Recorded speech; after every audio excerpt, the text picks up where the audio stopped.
नमस्कार मित्रों, ताजा समाचार सुनिए और मेरे चैनल को सब्सक्राइब कर लीजिए।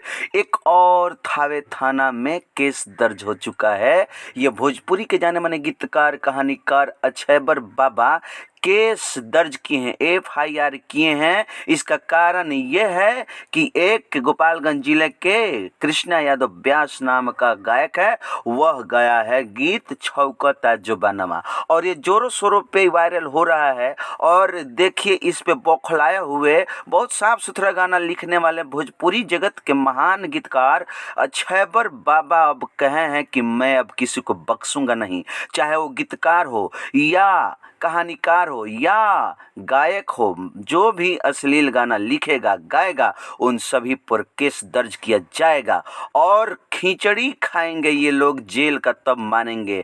ऐसे ये लोग मानेंगे नहीं। भोजपुरी गायकों और गीतकारों को सुधारने का ये बीड़ा उठा चुके हैं और अक्षयबर बाबा थावे थाना में एफआईआर कर चुके हैं कृष्ण यादव पर। नया